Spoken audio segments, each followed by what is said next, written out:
Pessoal, quem tiver com... Bom dia, né? Quem tiver com o computador aí, coloca pra mim na seção um, no primeiro capítulo, o livro do Katzung. E aí com a apostila em mãos também, que a gente vai responder umas questões do estudo dirigido. Então, apostila em mãos para a gente responder o estudo dirigido e pega o livro do Katzung e coloca lá no capítulo um. Só vou mostrar para vocês a primeira seção do Katzung, a seção um.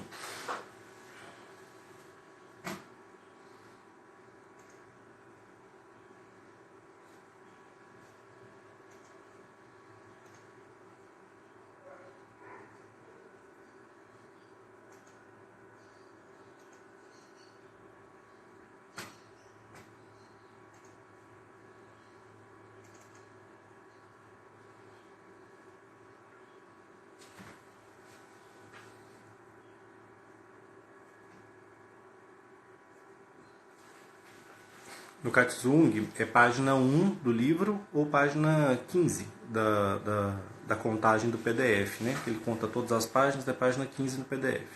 No Katzung é página um, primeiro capítulo. Vou pegar uma água aqui e já volto.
Tudo certo?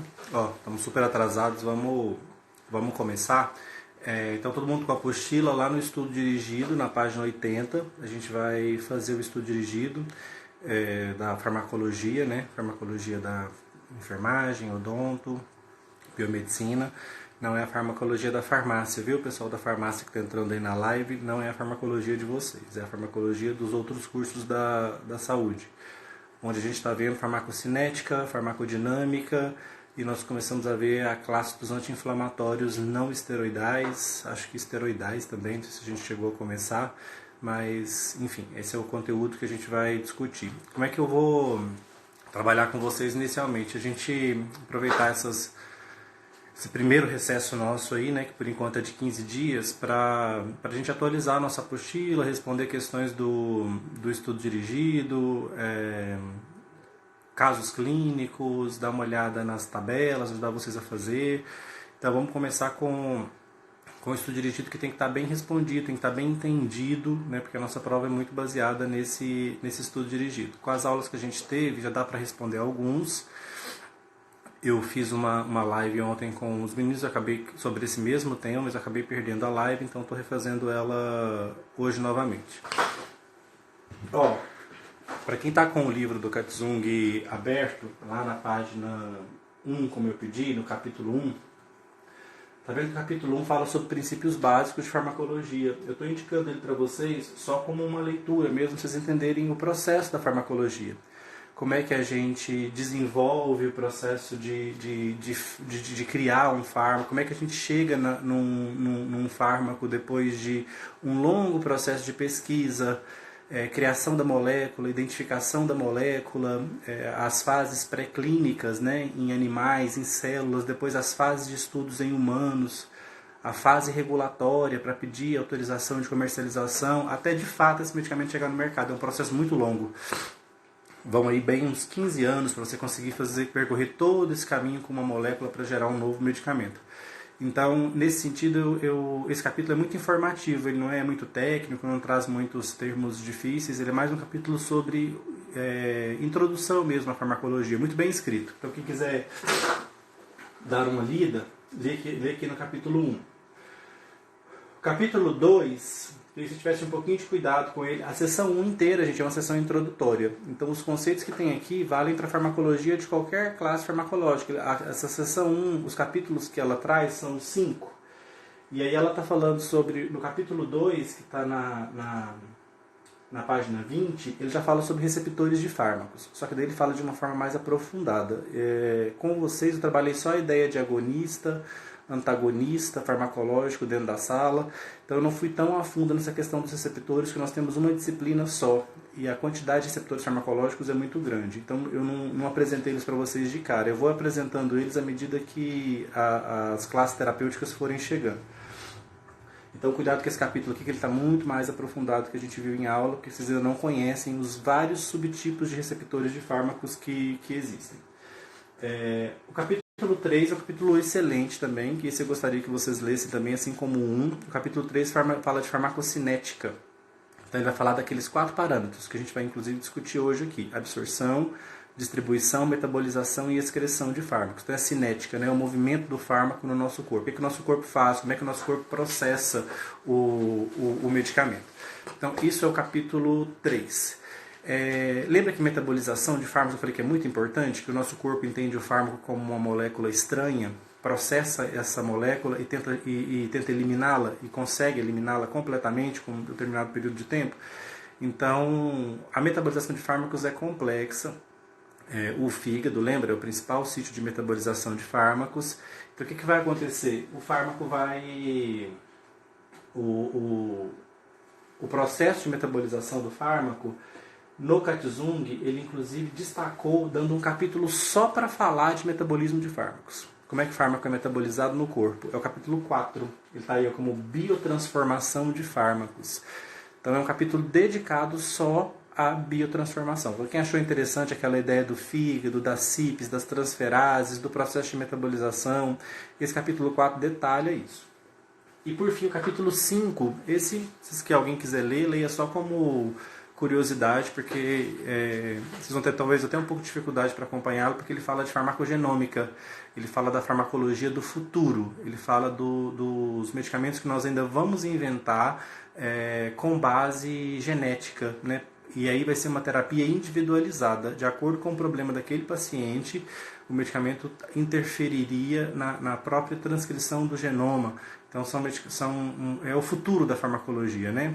Algumas partes do capítulo parecem um pouco ficção científica, mas muito disso já está sendo feito. Só que muito pouco acessível, porque quando você usa tecnologia nesse nível, fica caro demais. Emily está perguntando, explique de novo a parte de COX-1 e COX-2.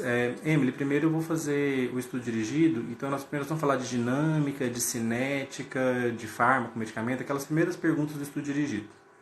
Aí como é que vai funcionar? Quem já fez, confere se as suas respostas estão ok. Não quero que apague e fique colocando respostas prontas, mesmo porque eu não vou ditar respostas aqui. Eu vou explicar a resposta e vocês vão escrever com as palavras de vocês.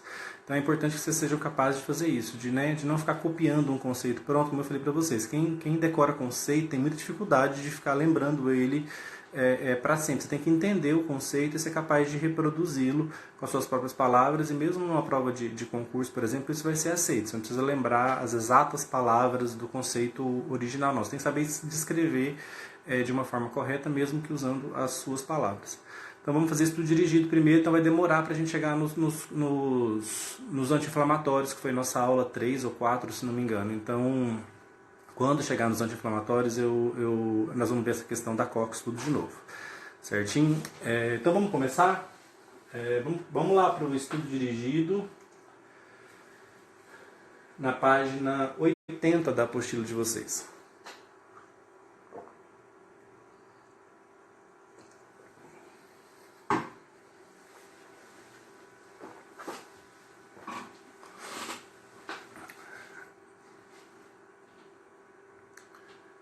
Certinho? Tá todo mundo lá? Alguém me dá um sinal aí se já deu tempo. Estudo dirigido, apostila, página 80.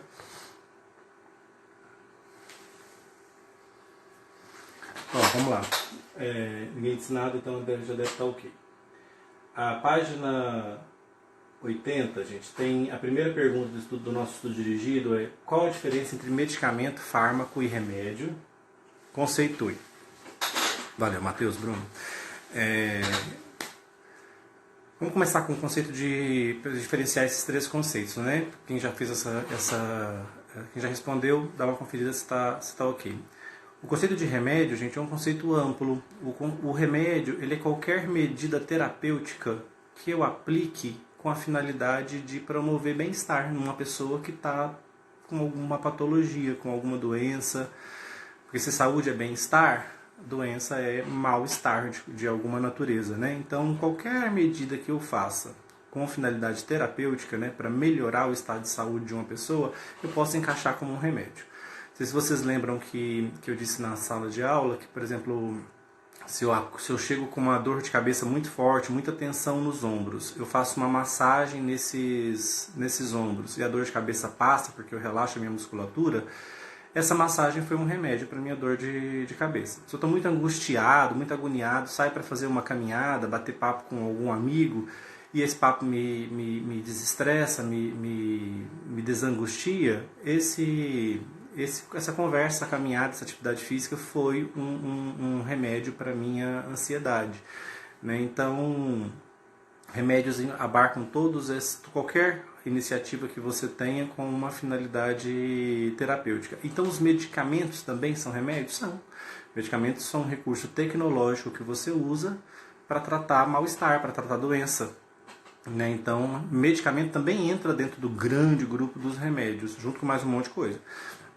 Nesse grande grupo dos remédios, o medicamento se destaca porque ele é um produto tecnológico, ele é fruto de esforço científico, então ele tem uma eficácia comprovada, ele foi testado, né? E por isso ele tem uso tão disseminado na nossa sociedade. O medicamento é tecnologia. Então vamos para o conceito de medicamento.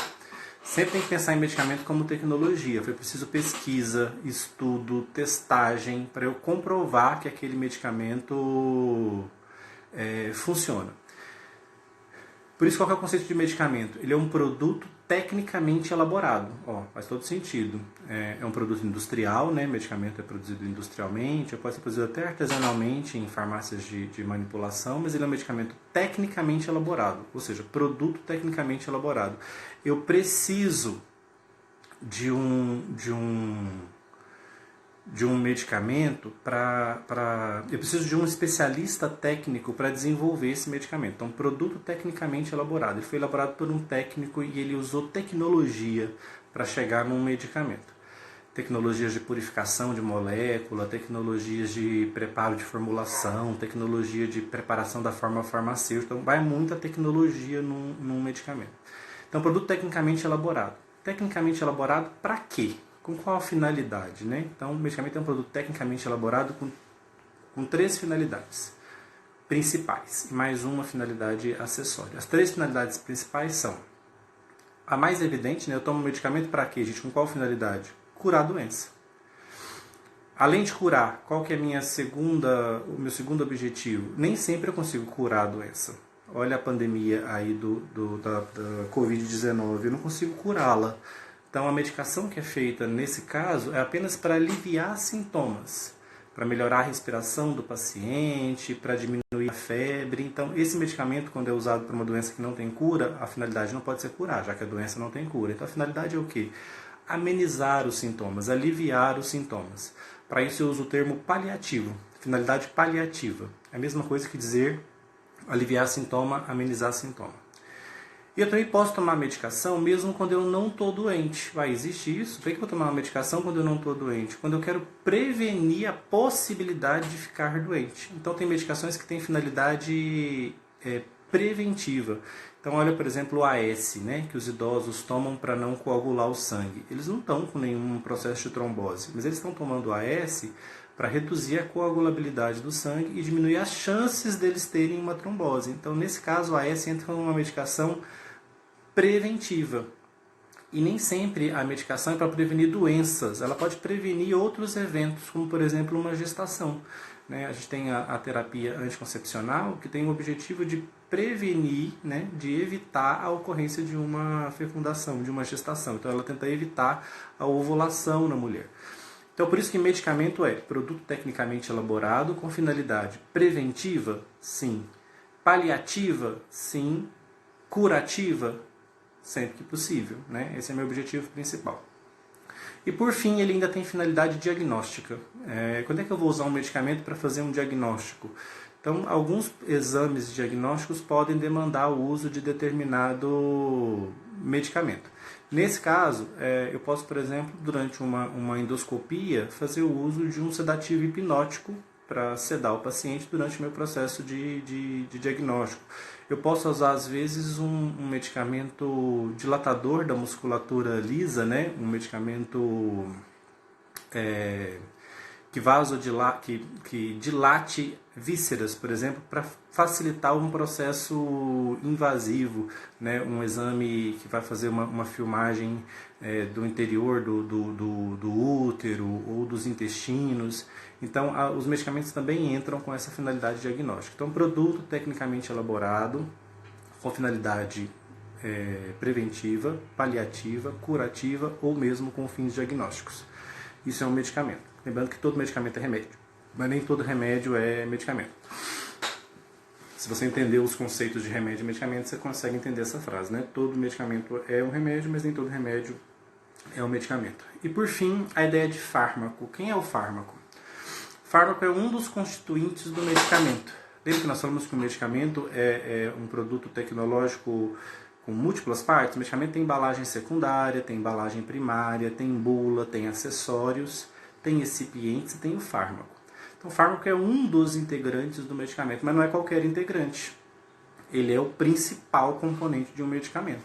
Né? Sem um fármaco, o medicamento se torna um placebo, ele perde atividade farmacológica, ele perde razão de ser. Então, o fármaco é o que dá a razão de ser ao medicamento. É o principal componente. Quem é o fármaco? É uma molécula normalmente de origem orgânica, com finalidade terapêutica. Então, um fármaco é essa molécula com propriedades farmacológicas, ou seja, quando eu tomo essa molécula, ela entra no meu organismo, altera bioquimicamente o funcionamento das minhas células e muda a forma como o meu tecido expressa as suas funções. E essa mudança na função do tecido é o efeito farmacológico que eu busco. Então vamos lá. Fármaco tem alguns sinônimos, viu, gente? Eu posso usar o sinônimo princípio ativo, posso usar o sinônimo ingrediente farmacologicamente ativo, IFA, que é muito comum na indústria usar esse termo, fármaco, princípio ativo, ativo. Todos esses termos estão se referindo à molécula que está presente no meu medicamento e que tem atividade farmacológica. Lembrando que ele nunca está sozinho na formulação, né? A formulação de um medicamento é sempre o fármaco combinado com recipientes. E qual que é a característica dos recipientes? Eles estão combinados com o fármaco para dar peso, para dar sabor, para mascarar sabor do fármaco, para compor a forma farmacêutica, mas eles não têm atividade farmacológica. Recipiente não tem atividade farmacológica. Recipiente é farmacologicamente inerte. Então, quando eu combino uma coleção de recipientes com um fármaco, eu gero uma formulação. Lembra? Essa formulação ela pode ser sólida, líquida, pastosa, gasosa. Essa formulação, eu vou gerar uma forma farmacêutica com ela, por exemplo, um comprimido. Esse comprimido vai dentro de uma embalagem primária, no caso o blister, né, que as pessoas chamam de cartela, que é o blister dos medicamentos, que é um plástico. O blister vai dentro de uma embalagem secundária, papelão, uma cartonagem. Junto com a embalagem secundária vai a bula. A bula vai junto com seus acessórios. Por exemplo, se for... E alguns medicamentos podem ter acessórios, além de embalagem primária, secundária e bula. Nem todos, mas alguns podem ter acessórios. Por exemplo, um xarope tem um acessório. O que é o acessório do xarope? Aquele copinho dosador que a gente coloca o xarope para ver quantos ml a gente vai tomar. O que é o acessório de um injetável? A seringa. A seringa vem como um acessório.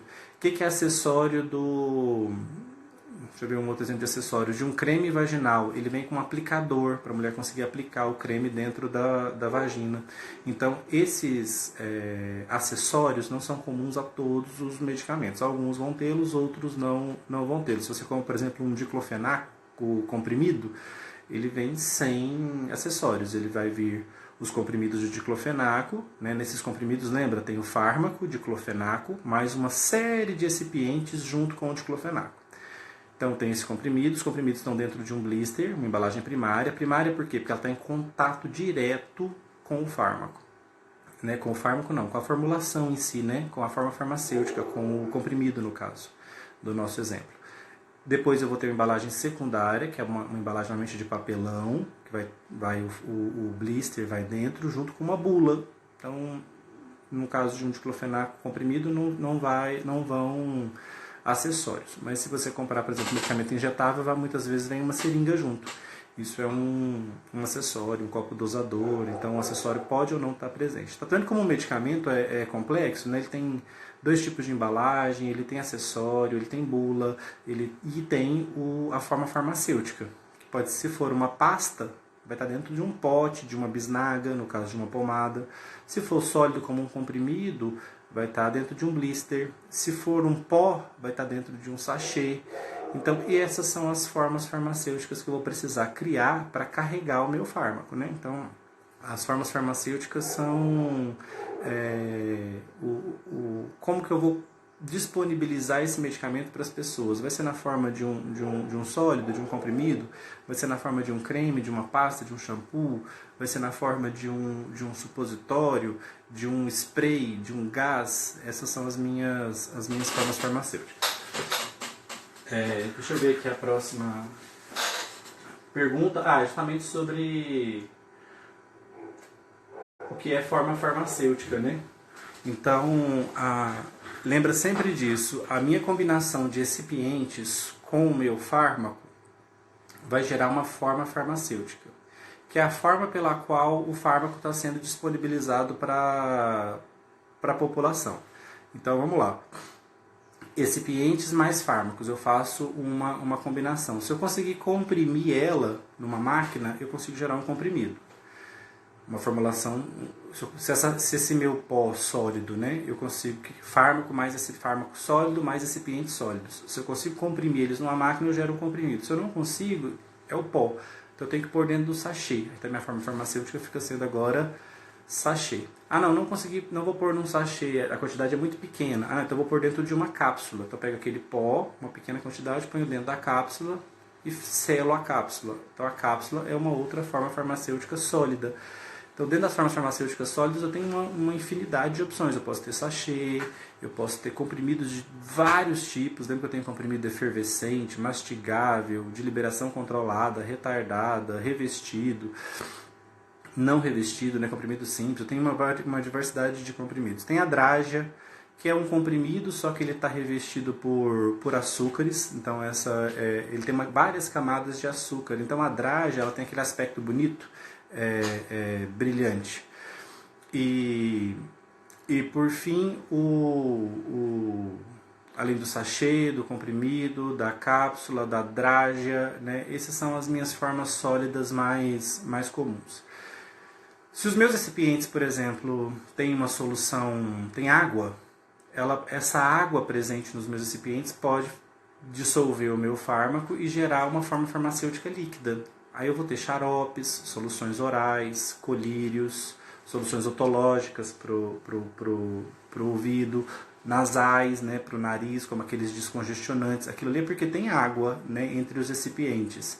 E aí ela dissolve tudo, dissolve os demais recipientes e dissolve o fármaco. Então fica todo mundo ali em solução. Então geram formas farmacêuticas líquidas, como as que eu acabei de citar. E por fim, entre os meus recipientes eu posso ter um gás. E aí esse gás pode carregar outros recipientes e o meu fármaco junto. Quando esse gás é o veículo de condução do fármaco, a minha forma farmacêutica é gasosa. Aí eu vou ter um spray, ou esses sprays tópicos, né, que normalmente são anti-inflamatórios para a pele, ou aqueles sprays nasais que empurram, um gás empurra a medicação lá para dentro dos meus pulmões. Então isso é a ideia de forma farmacêutica, né? É a forma pela qual o fármaco será entregue ao seu organismo. Ou ele vai vir numa formulação para ser injetada, ou numa formulação para ser passada sobre a pele, ou numa formulação para ser ingerida, ou inalada, ou introduzida na vagina ou no reto, se for um supositório, se for um óvulo vaginal ou um creme vaginal, então enfim. Formas farmacêuticas são a forma pela qual o fármaco e os recipientes são comercializados, né? São vendidos para nós. E a forma comprimido talvez seja a mais popular, né? no ambiente comunitário. No ambiente hospitalar, as formas farmacêuticas parenterais, né? As injetáveis. Os injetáveis são muito comuns também no ambiente hospitalar, né? Medicamentos para serem injetados em algum tecido do nosso corpo. Então a gente pode injetar medicamento em vários tecidos.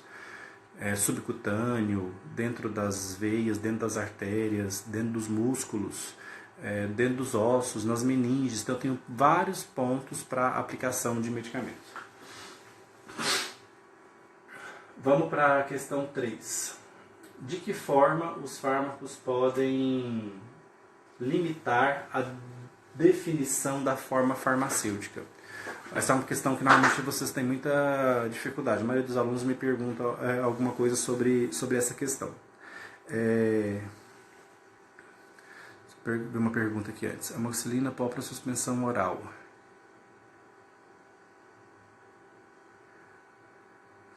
Ah, sim, ela está falando aí, ó. Amoxicilina pó para suspensão oral. Ela teve que ler a bula para ver como fazer. Tá vendo? Nem todas as formas farmacêuticas são assim tão intuitivas. Algumas formas farmacêuticas você consegue... Você olha para um comprimido e já sabe que você deve engoli-lo e não passá-lo na pele. Você olha para uma pomada, você sabe que deve passar ela na pele e não engoli-la. Mas algumas formas farmacêuticas são diferentes. Por exemplo, há uma pomada que é para aftas, então você passa ela dentro da boca. Muitas pessoas têm dificuldade de entender isso. Olha, um pó para suspensão oral. Ele não vem já na forma líquida, né? Ele vem como um pó. E aí você deve fazer a suspensão oral na sua casa. E se é suspensão, é porque o medicamento não é solúvel. Então, a hora que você colocar a água para tentar gerar uma solução, você não vai conseguir gerar. Você vai gerar uma suspensão. Você vai ver as partículas suspensas lá no líquido. Por quê? Porque se é suspensão, é sinal de que o fármaco não era totalmente solúvel. Ele fica só suspenso na água, ele não fica solubilizado. Então, algumas formas farmacêuticas vão demandar, sim, uma pesquisa. Tem gente que pega a forma farmacêutica e se enrola completamente, olha e não faz ideia de como é que deve administrá-la. Formas farmacêuticas mais tecnológicas, como as bombinhas, né, para injetar os aspersores, para introduzir o spray no pulmão. Muitas pessoas fazem a aplicação dele na boca, na língua. E aí o broncodilatador, o corticoide, que era para estar indo lá para o pulmão, fica todo na boca. Porque a pessoa aplica na língua, ela entende que é para a boca, né? E, em vez dela aspirar, puxar o ar para jogar esse medicamento nos seus pulmões.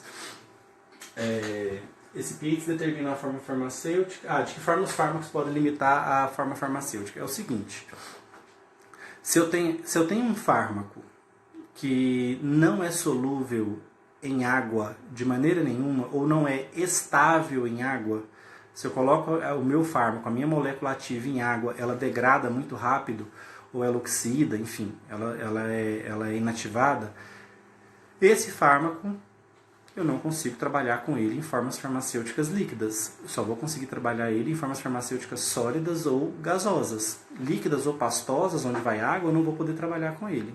Então, isso é a ideia de um fármaco limitar a forma farmacêutica, ou seja, as propriedades físico-químicas do fármaco podem determinar se dá para eu trabalhar com ele, por exemplo, numa solução oral, num injetável, por exemplo, olha os injetáveis. Os injetáveis têm que estar solubilizados.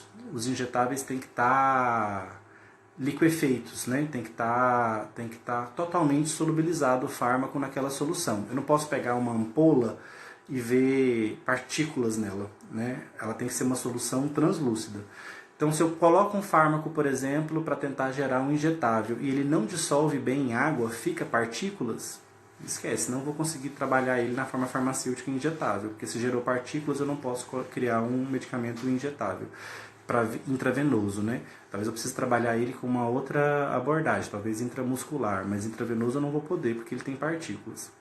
Então, o fármaco, as propriedades físico-químicas do fármaco podem limitar a forma farmacêutica que eu vou poder usá-lo.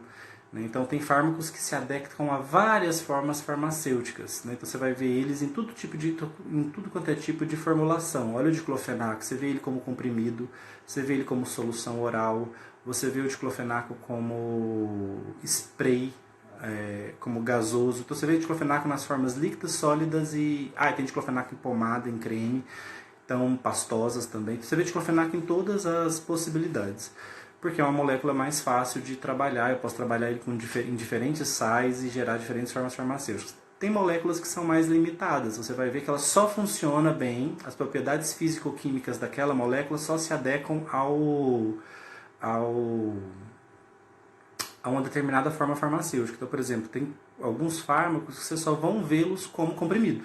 Não tem nenhuma outra opção. Não tem ele. Você vai perguntar, tem xarope? A pessoa fala, não. Tem solução oral? Não. Tem pomada desse medicamento aqui? Não. Só tem o comprimido. Por quê? Físico-quimicamente ele só funcionou numa formulação sólida, né?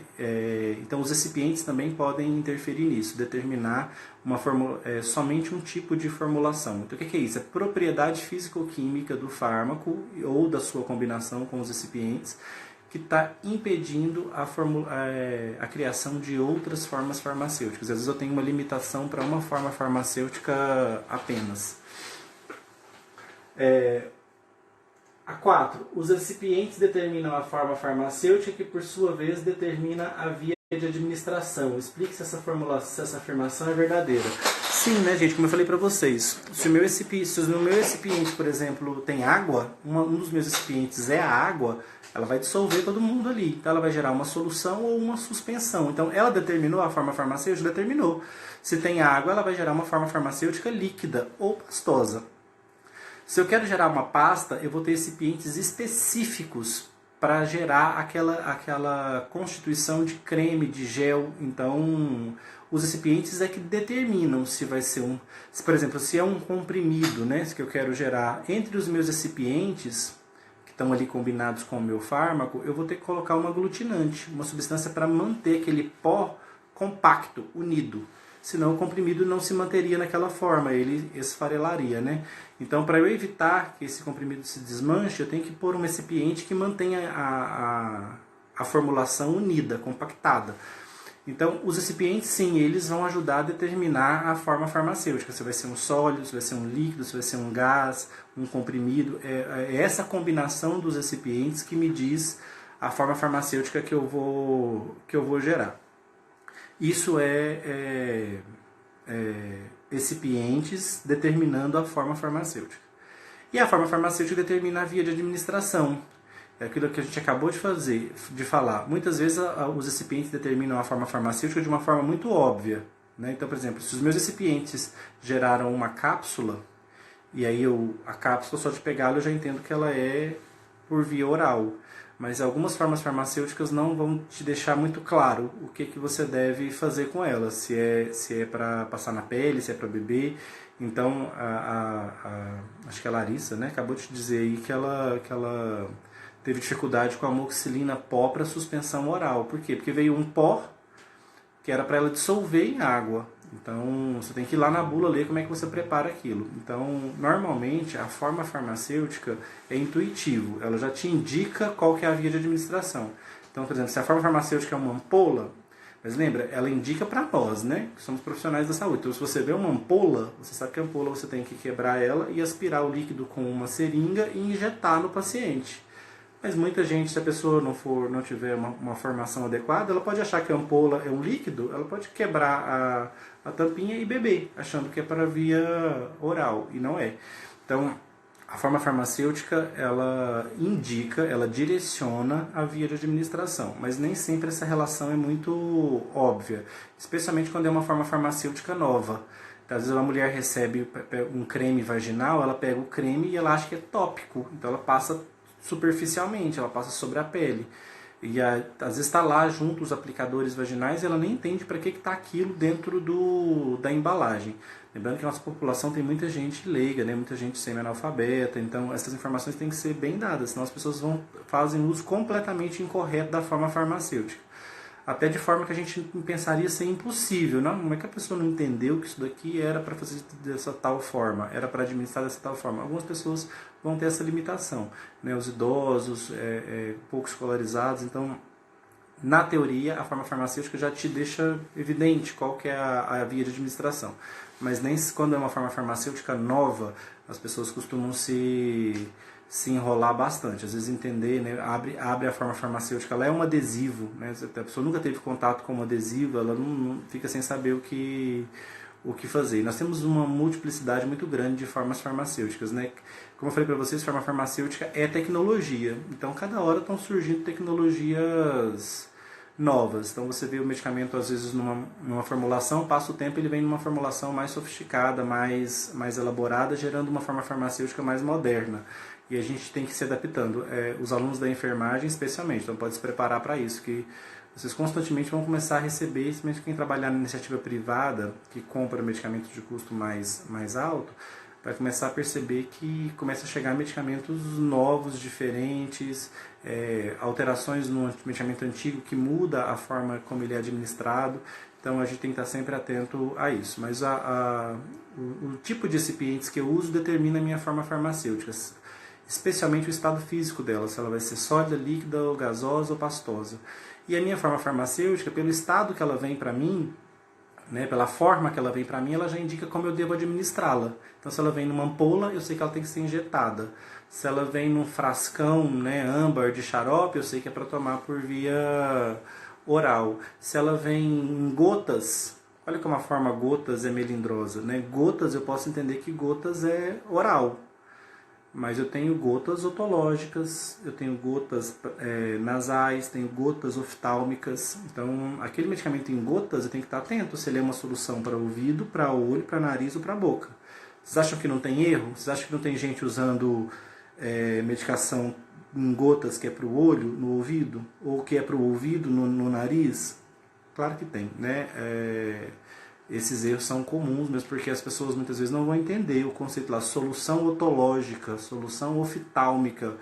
Ela não faz a menor diferença. Ela não consegue relacionar o termo otológico a ouvido ou oftálmico a nariz, e ela comete erros. Por isso que o nosso papel é dar esse tipo de orientações, né, para o paciente, quanto mais leigo ele for. Questão 5. Como se dá o metabolismo hepático de primeira e segunda fases e qual o papel das CYPs e transferases nesse processo? Eu queria pedir para que quem foi nessa aula, vai lá na sua apostila, deve ser aula 2, por aí, aula 1, não sei. Vai lá na sua apostila, onde eu fiz aquele desenho das moléculas mostrando o metabolismo de primeira passagem. Vai ficar melhor de vocês acompanharem essa explicação dessa pergunta olhando para esse desenho. Então dá um pulinho lá nesse desenho, aquele que tem as duas moléculas, tem as CYPs, tem as transferases, as 3 moléculas, né? Eu mostro o fármaco inativado, ficando oxidado, depois ficando ionizado. Dá um pulinho lá nesse desenho para vocês conseguirem entender essa resposta.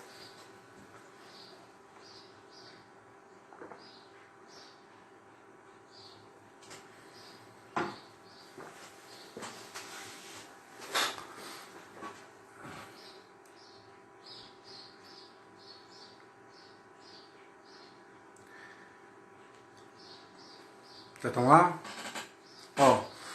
Preciso pensar o seguinte.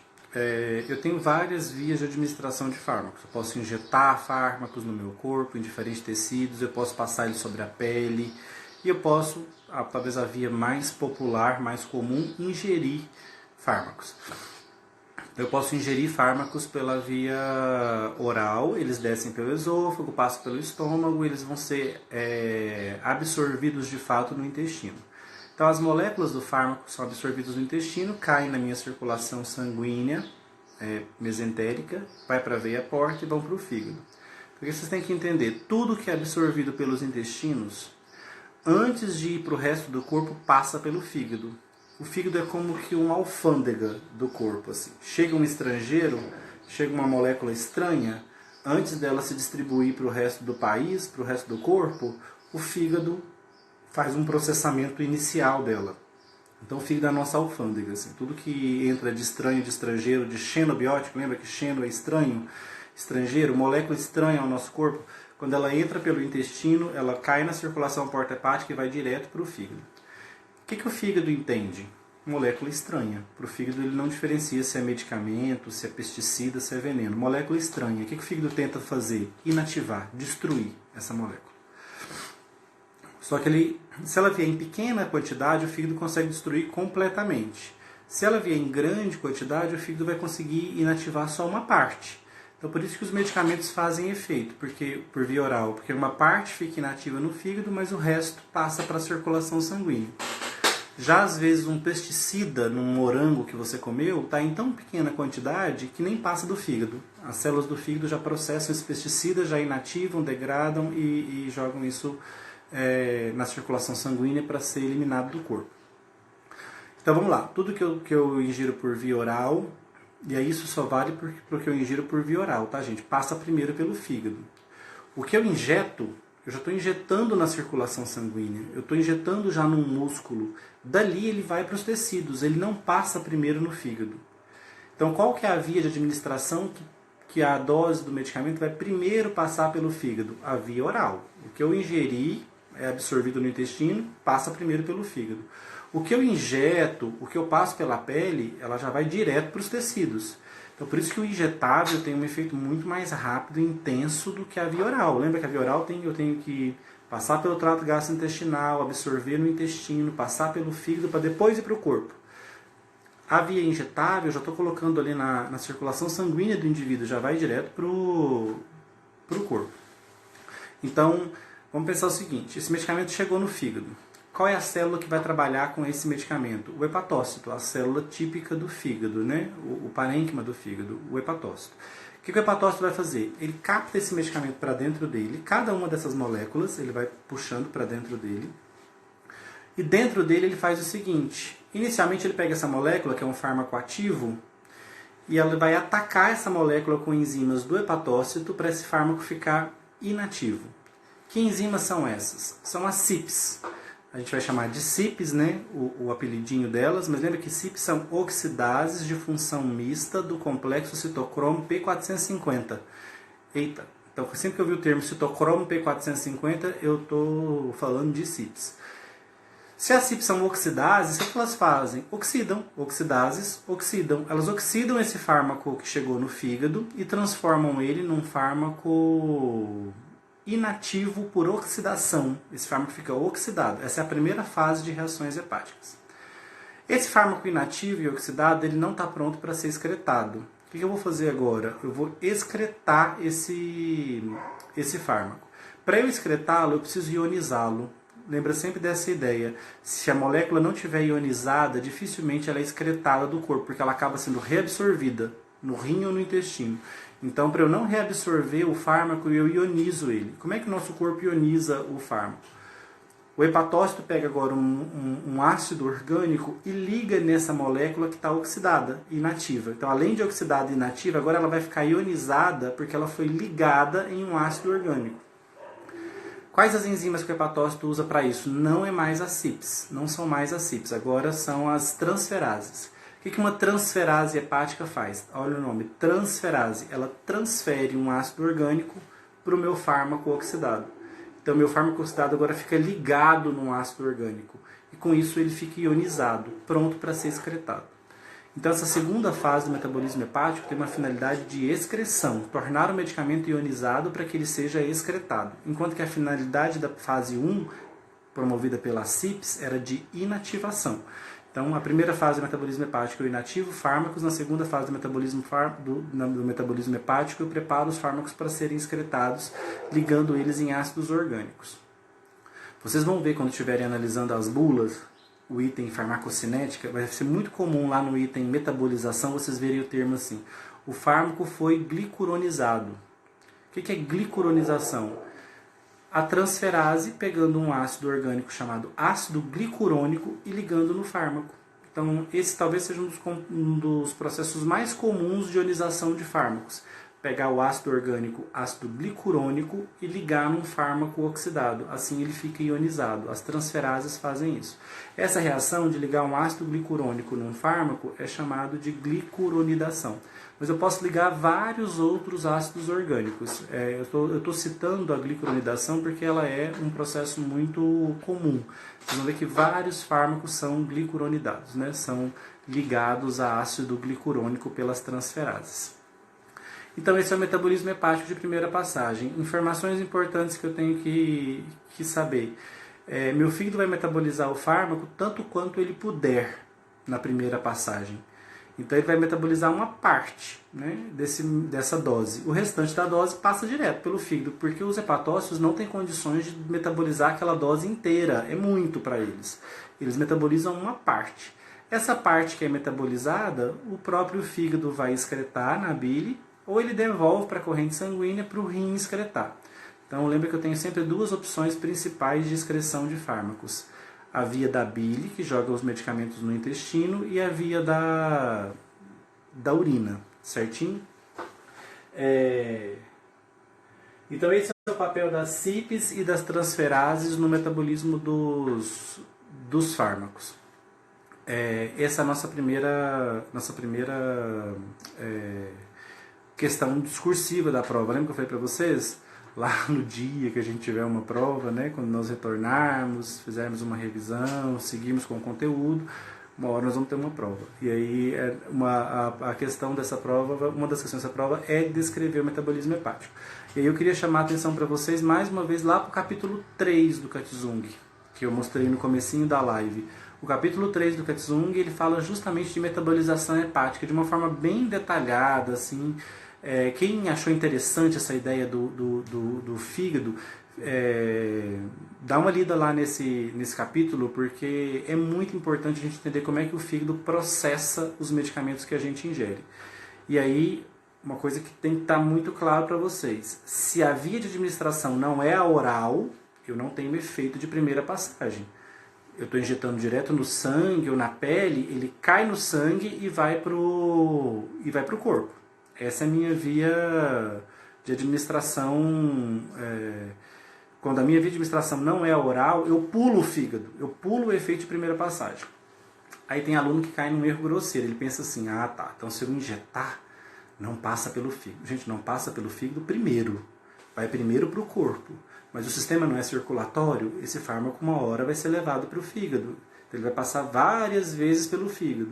Cada vez que ele passar pelo fígado, ele vai ter uma porção dele sendo inativada, tá certo? Acho que tinha pausado. Entenderam? Gente, eu vou tô achando que eu vou encerrar essa live um pouquinho antes para ver se eu consigo salvá-la dessa vez, porque da outra vez não deixou. E aí, porque estava falando que estava sem espaço. Então deixa eu só encerrar ela aqui rapidinho e aí eu vou começar uma live de novo para a gente terminar. Tá faltando pouco agora.